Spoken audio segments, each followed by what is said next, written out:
بسم اللہ الرحمن الرحیم شروع اللہ کے نام سے جو رحمان و رحیم ہے۔ ألم نشرح لك صدرك ووضعنا عنك وزرك الذي أنقض ظهرك ورفعنا لك ذكرك۔ اے نبی، کیا ہم نے تمہارا سینہ تمہارے لیے کھول نہیں دیا اور تم پر سے وہ بھاری بوجھ اتار دیا جو تمہاری کمر توڑے ڈال رہا تھا، اور تمہاری خاطر تمہارے ذکر کا آوازہ بلند کر دیا۔ سینہ تمہارے لیے کھول نہیں دیا۔ اس سوال سے کلام کا آغاز اور پھر بات کا مضمون یہ ظاہر کرتا ہے کہ رسول اللہ صلی اللہ علیہ وسلم اس زمانے میں ان شدید مشکلات پر سخت پریشان تھے جو دعوت اسلامی کا کام شروع کرنے کے بعد ابتدائی دور میں آپ کو پیش آ رہی تھیں۔ ان حالات میں اللہ تعالیٰ نے آپ کو مخاطب کر کے تسلی دیتے ہوئے فرمایا کہ اے نبی، کیا ہم نے یہ اور یہ عنایات تم پر نہیں کی ہیں؟ پھر ان ابتدائی مشکلات پر تم پریشان کیوں ہوتے ہو؟ سینہ کھولنے کا لفظ قرآن مجید میں جن مواقع پر آیا ہے ان پر نگاہ ڈالنے سے معلوم ہوتا ہے کہ اس کے دو معنی ہیں۔ نمبر 1، سورہ انعام آیت 125 میں فرمایا فَمَن يُرِدِ اللَّهُ أَن يَهْدِيَهُ يَشْرَحْ صَدْرَهُ لِلْإِسْلَامِ، یعنی پس جس شخص کو اللہ تعالیٰ ہدایت بخشنے کا ارادہ فرماتا ہے اس کا سینہ اسلام کے لیے کھول دیتا ہے۔ اور سورہ زمر آیت 22 میں فرمایا أَفَمَن شَرَحَ اللَّهُ صَدْرَهُ لِلْإِسْلَامِ فَهُوَ عَلَى نُورٍ مِّن رَّبِّهِ، یعنی تو کیا وہ شخص جس کا سینہ اللہ نے اسلام کے لیے کھول دیا ہو پھر وہ اپنے رب کی طرف سے ایک روشنی پر چل رہا ہو۔ ان دونوں مقامات پر شرح صدر سے مراد ہر قسم کے ذہنی خلجان اور تردد سے پاک ہو کر اس بات پر پوری طرح مطمئن ہو جانا ہے کہ اسلام کا راستہ ہی برحق ہے، اور وہی عقائد، وہی اصول اخلاق و تہذیب و تمدن اور وہی احکام و ہدایات بالکل صحیح ہیں جو اسلام نے انسان کو دیے ہیں۔ نمبر 2، سورہ شعراء آیت 12-13 میں ذکر آیا ہے کہ حضرت موسیٰ کو جب اللہ تعالیٰ نبوت کے منصب عظیم پر معمور کر کے فرعون اور اس کی عظیم سلطنت سے جا ٹکرانے کا حکم دے رہا تھا تو انہوں نے عرض کیا رب انی اخاف ان یکذبون ویضیق صدری، یعنی میرے رب، میں ڈرتا ہوں کہ وہ لوگ مجھے جھٹلا دیں گے اور میرا سینہ تنگ ہو رہا ہے۔ اور سورہ طٰہٰ آیات 25 اور 26 میں بیان کیا گیا ہے کہ اسی موقع پر حضرت موسیٰ نے اللہ تعالیٰ سے دعا مانگی کہ رب اشرح لی صدری ویسر لی امری، یعنی میرے رب میرا سینہ میرے لیے کھول دے اور میرا کام میرے لیے آسان کر دے۔ یہاں سینے کی تنگی سے مراد یہ ہے کہ نبوت جیسے کار عظیم کا بار سنبھالنے اور تنہا کفر کی ایک جابر و قاہر طاقت سے ٹکر لینے کی آدمی کو ہمت نہ پڑ رہی ہو، اور شرح صدر سے مراد یہ ہے کہ آدمی کا حوصلہ بلند ہو جائے، کسی بڑی سے بڑی مہم پر جانے اور کسی سخت سے سخت کام کو انجام دینے میں بھی اسے تامل نہ ہو، اور نبوت کی عظیم ذمہ داریاں سنبھالنے کی اس میں ہمت پیدا ہو جائے۔ غور کیا جائے تو محسوس ہوتا ہے کہ اس آیت میں رسول اللہ صلی اللہ علیہ وسلم کا سینہ کھول دینے سے یہ دونوں معنی مراد ہیں۔ پہلے معنی کے لحاظ سے اس کا مطلب یہ ہے کہ نبوت سے پہلے رسول اللہ صلی اللہ علیہ وسلم مشرکین عرب، نصارہ، یہود، مجوس سب کے مذہب کو غلط سمجھتے تھے اور اس حنیفیت پر بھی مطمئن نہ تھے جو عرب کے بعض قائلین توحید میں پائی جاتی تھی، کیونکہ یہ ایک مبہم عقیدہ تھا جس میں راہ راست کی کوئی تفصیل نہ ملتی تھی۔ لیکن آپ کو چونکہ خود یہ معلوم نہ تھا کہ راہ راست کیا ہے، اس لیے آپ سخت ذہنی خلجان میں مبتلا تھے۔ نبوت عطا کر کے اللہ تعالیٰ نے آپ کے اس خلجان کو دور کر دیا اور وہ راہ راست کھول کر آپ کے سامنے رکھ دی، جس سے آپ کو کامل اطمینان قلب حاصل ہو گیا۔ دوسرے معنی کے لحاظ سے اس کا مطلب یہ ہے کہ نبوت عطا کرنے کے ساتھ اللہ تعالیٰ نے آپ کو وہ حوصلہ، وہ ہمت، وہ اولو العزمی اور وہ وسعت قلب عطا فرما دی جو اس منصب عظیم کی ذمہ داریاں سنبھالنے کے لیے درکار تھی۔ آپ اس وسیع علم کے حامل ہو گئے جو آپ کے سوا کسی انسان کے ذہن میں سما نہ سکتا تھا۔ آپ کو وہ حکمت نصیب ہو گئی جو بڑے سے بڑے بگاڑ کو دور کرنے اور سنوار دینے کی اہلیت رکھتی تھی۔ آپ اس قابل ہو گئے کہ جاہلیت میں مستغرق اور جہالت کے اعتبار سے انتہائی اکھڑ معاشرے میں کسی سر و سامان اور ظاہراً کسی پشت پناہ طاقت کی مدد کے بغیر اسلام کے علمبردار بن کر کھڑے ہو جائیں، مخالفت اور دشمنی کے کسی بڑے سے بڑے طوفان کا مقابلہ کرنے سے نہ ہچکچائیں، اس راہ میں جو تکلیفیں اور مصیبتیں بھی پیش آئیں ان کو صبر کے ساتھ برداشت کر لیں، اور کوئی طاقت آپ کو اپنے موقف سے نہ ہٹا سکے۔ یہ شرح صدر کی بیش بہا دولت جب اللہ نے آپ کو عطا کر دی ہے تو آپ ان مشکلات پر دل گرفتہ کیوں ہوتے ہیں جو آغاز کار کے اس مرحلے میں پیش آ رہی ہیں؟ بعض مفسرین نے شرح صدر کو شق صدر کے معنی میں لیا ہے اور اس آیت کو اس معجزہ شق صدر کا ثبوت قرار دیا ہے جو احادیث کی روایات میں بیان ہوا ہے، لیکن حقیقت یہ ہے کہ اس معجزے کے ثبوت کا مدار احادیث کے روایات ہی پر ہے، قرآن سے اس کو ثابت کرنے کی کوشش صحیح نہیں ہے۔ عربی زبان کے لحاظ سے شرح صدر کو کسی طرح بھی شق صدر کے معنی میں نہیں لیا جا سکتا۔ علامہ آلوسی روح المعانی میں فرماتے ہیں کہ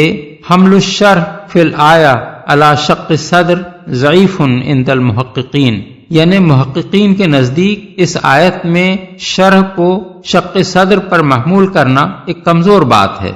تمہاری کمر توڑے ڈال رہا تھا۔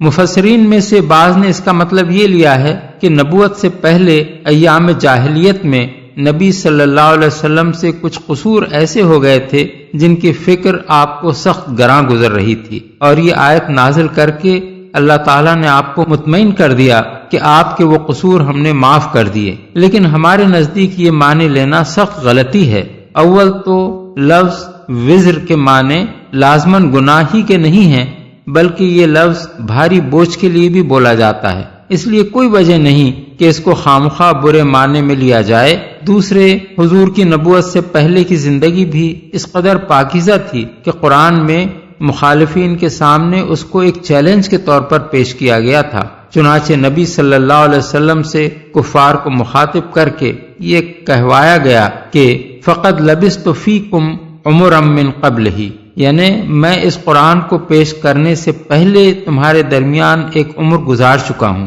سورہ یونس آیت 16۔ اور حضور اس کردار کے انسان بھی نہ تھے کہ لوگوں سے چھپ کر آپ نے کوئی گناہ کیا ہو، معاذ اللہ، اگر ایسا ہوتا تو اللہ تعالیٰ تو اس سے ناواقف نہ ہو سکتا تھا کہ جو شخص کوئی چھپا ہوا داغ اپنے دامن پہ لیے ہوئے ہوتا اس سے خلق خدا کے سامنے برملا وہ بات کہواتا جو سورہ یونس کی مذکورہ بالا آیت میں اس نے کہوائی ہے۔ بس در حقیقت اس آیت میں وزر کے صحیح معنی بھاری بوجھ کے ہیں، اور اس سے مراد رنج و غم اور فکر و پریشانی کا وہ بوجھ ہے جو اپنی قوم کی جہالت و جاہلیت کو دیکھ دیکھ کر آپ کی حساس طبیعت پر پڑ رہا تھا۔ آپ کے سامنے بت پوجے جا رہے تھے، شرک اور مشرکانہ اوہام و رسوم کا بازار گرم تھا، اخلاق کی گندگی اور بے حیائی ہر طرف پھیلی ہوئی تھی، معاشرت میں ظلم اور معاملات میں فساد عام تھا، زورداروں کی زیادتیوں سے بے زور پس رہے تھے، لڑکیاں زندہ دفن کی جا رہی تھیں،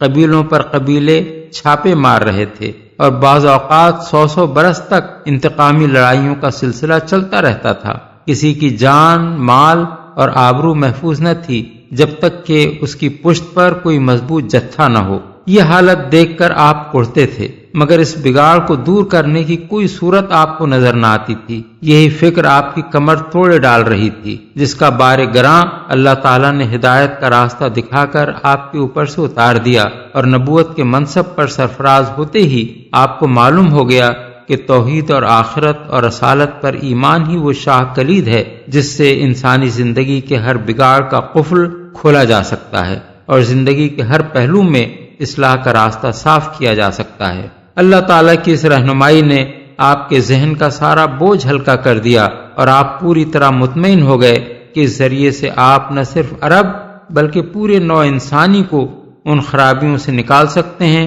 جن میں اس وقت عرب سے باہر کی بھی ساری دنیا مبتلا تھی۔ آوازہ بلند کر دیا۔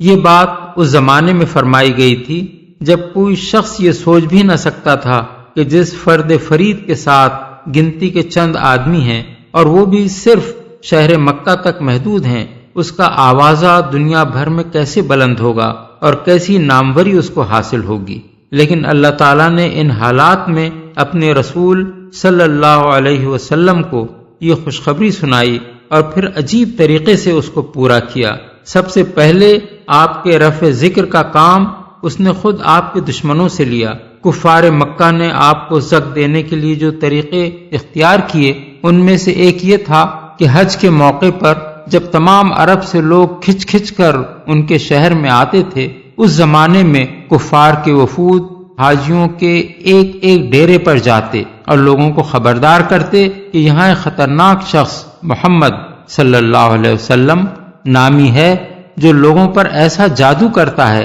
کہ باپ بیٹے، بھائی بھائی اور شوہر اور بیوی میں جدائی پڑ جاتی ہے، اس لیے ذرا اس سے بچ کر رہنا۔ یہی باتیں وہ ان سب لوگوں سے بھی کہتے تھے جو حج کے سوا دوسرے دنوں میں زیارت یا کسی کاروبار کے سلسلے میں مکہ آتے تھے۔ اس طرح اگرچہ وہ حضور کو بدنام کر رہے تھے، لیکن اس کا نتیجہ یہ ہوا کہ عرب کے گوشے گوشے میں آپ کا نام پہنچ گیا اور مکے کے گوشے گمنامی سے نکال کر خود دشمنوں نے آپ کو تمام ملک کے قبائل سے متعارف کرا دیا۔ اس کے بعد یہ بالکل فطری امر تھا کہ لوگ یہ معلوم کریں کہ وہ شخص ہے کون، کیا کہتا ہے، کیسا آدمی ہے، اس کے جادو سے متاثر ہونے والے کون لوگ ہیں اور ان پر اس کے جادو کا آخر کیا اثر پڑا ہے۔ کفار مکہ کا پروپیگنڈا جتنا جتنا بڑھتا چلا گیا، لوگوں میں یہ جستجو بھی بڑھتی چلی گئی، اور پھر جب اس جستجو کے نتیجے میں لوگوں کو آپ کے اخلاق اور آپ کی سیرت و کردار کا حال معلوم ہوا، جب لوگوں نے قرآن سنا اور انہیں پتہ چلا کہ وہ تعلیمات کیا ہیں جو آپ پیش فرما رہے ہیں، اور جب دیکھنے والوں نے یہ دیکھا کہ جس چیز کو جادو کہا جا رہا ہے اس سے متاثر ہونے والوں کی زندگیاں عرب کے عام لوگوں کی زندگیوں سے کس قدر مختلف ہو گئی ہیں، تو وہی بدنامی نیک نامی سے بدلنی شروع ہو گئی، حتیٰ کہ ہجرت کا زمانہ آنے تک نوبت یہ پہنچ گئی کہ دور و نزدیک کے عرب قبائل میں شاید ہی کوئی قبیلہ ایسا رہ گیا ہو جس میں کسی نہ کسی شخص یا کنبے نے اسلام قبول نہ کر لیا ہو، اور جس میں کچھ نہ کچھ لوگ رسول اللہ صلی اللہ علیہ وسلم سے اور آپ کی دعوت سے ہمدردی و دلچسپی رکھنے والے پیدا نہ ہو گئے ہوں۔ یہ حضور کے رفع ذکر کا پہلا مرحلہ تھا۔ اس کے بعد ہجرت سے دوسرے مرحلے کا آغاز ہوا، جس میں ایک طرف منافقین، یہود اور تمام عرب کے اکابر مشرکین رسول اللہ صلی اللہ علیہ وسلم کو بدنام کرنے میں سرگرم تھے، اور دوسری طرف مدینہ طیبہ کی اسلامی ریاست خدا پرستی و خدا ترسی، زہد و تقوی، طہارت اخلاق، حسن معاشرت، عدل و انصاف، انسانی مساوات، مالداروں کی فیاضی، غریبوں کی خبرگیری، عہد و پیمان کی پاسداری اور معاملات میں راست بازی کا وہ عملی ثبوت، وہ عملی نمونہ پیش کر رہی تھی جو لوگوں کے دلوں کو مسخر کرتا چلا جا رہا تھا۔ دشمنوں نے جنگ کے ذریعے سے حضور کے اس بڑھتے ہوئے اثر کو مٹانے کی کوشش کی، مگر آپ کی قیادت میں اہل ایمان کی جو جماعت تیار ہوئی تھی اس نے اپنے نظم و ضبط، اپنی شجاعت، اپنی موت سے بے خوفی اور حالت جنگ تک میں اخلاقی حدود کی پابندی سے اپنی برتری اس طرح ثابت کر دی کہ سارے عرب نے ان کا لوہا مان لیا۔ 10 سال کے اندر حضور کا رفع ذکر اس طرح ہوا کہ وہی ملک جس میں آپ کو بدنام کرنے کے لیے مخالفین نے اپنا سارا زور لگا دیا تھا، اس کا گوشہ گوشہ اشہد ان محمد الرسول اللہ کی صدا سے گونج اٹھا۔ پھر تیسرے مرحلے کا افتتاح خلافت راشدہ کے دور سے ہوا، جب آپ کا نام مبارک تمام روئے زمین میں بلند ہونا شروع ہو گیا۔ یہ سلسلہ آج تک بڑھتا ہی جا رہا ہے اور انشاءاللہ قیامت تک بڑھتا چلا جائے گا۔ دنیا میں کوئی جگہ ایسی نہیں ہے جہاں مسلمانوں کی کوئی بستی موجود ہو اور دن میں 5 مرتبہ اذان میں بآواز بلند محمد صلی اللہ علیہ وسلم کی رسالت کا اعلان نہ ہو رہا ہو، نمازوں میں حضور پر درود نہ بھیجا جا رہا ہو، جمعے کے خطبوں میں آپ کا ذکر خیر نہ کیا جا رہا ہو، اور سال کے 12 مہینوں میں سے کوئی دن اور دن کے 24 گھنٹوں میں سے کوئی وقت ایسا نہیں ہے جب روئے زمین میں کسی نہ کسی جگہ حضور کا ذکر مبارک نہ ہو رہا ہو۔ یہ قرآن کی صداقت کا ایک کھلا ہوا ثبوت ہے کہ جس وقت نبوت کے ابتدائی دور میں اللہ تعالیٰ نے فرمایا کہ وَرَفَعْنَا لَكَ ذِكْرَكَ، اس وقت کوئی شخص بھی یہ اندازہ نہ کر سکتا تھا کہ یہ رفع ذکر اس شان سے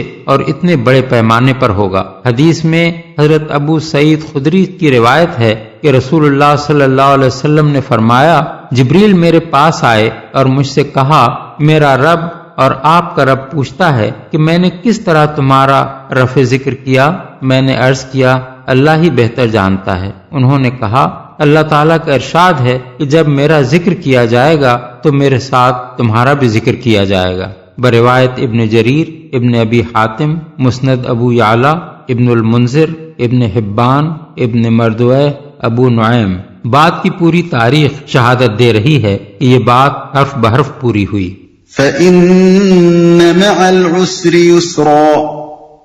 إِنَّ مَعَ الْعُسْرِ يُسْرًا۔ پس حقیقت یہ ہے کہ تنگی کے ساتھ فراخی بھی ہے، بے شک تنگی کے ساتھ فراخی بھی ہے۔ اس بات کو 2 مرتبہ دہرایا گیا ہے تاکہ حضور کو پوری طرح تسلی دے دی جائے کہ جن سخت حالات سے آپ اس وقت گزر رہے ہیں یہ زیادہ دیر رہنے والے نہیں ہیں، بلکہ ان کے بعد قریب ہی میں اچھے حالات آنے والے ہیں۔ بظاہر یہ بات متناقض معلوم ہوتی ہے کہ تنگی کے ساتھ فراخی ہو، کیونکہ یہ دونوں چیزیں بیک وقت جمع نہیں ہوتی، لیکن تنگی کے بعد فراخی کہنے کے بجائے تنگی کے ساتھ فراخی کے الفاظ اس معنی میں استعمال کیے گئے ہیں کہ فراخی کا دور اس قدر قریب ہے کہ گویا وہ اس کے ساتھ ہی چلا آ رہا ہے۔ فَإِذَا فَرَغْتَ فَانصَبْ وَإِلَى رَبِّكَ فَارْغَب۔ لہذا جب تم فارغ ہو تو عبادت کی مشقت میں لگ جاؤ اور اپنے رب ہی کی طرف راغب ہو۔ فارغ ہونے سے مراد اپنے مشاغل سے فارغ ہونا ہے، خواہ وہ دعوت و تبلیغ کے مشاغل ہوں یا اسلام قبول کرنے والوں کی تعلیم و تربیت کے مشاغل یا اپنے گھر بار اور دنیاوی کاموں کے مشاغل۔ حکم کا منشا یہ ہے کہ جب کوئی اور مشغولیت نہ رہے تو اپنا فارغ وقت عبادت کی ریاضت و مشقت میں صرف کرو اور ہر طرف سے توجہ ہٹا کر صرف اپنے رب کی طرف متوجہ ہو جاؤ۔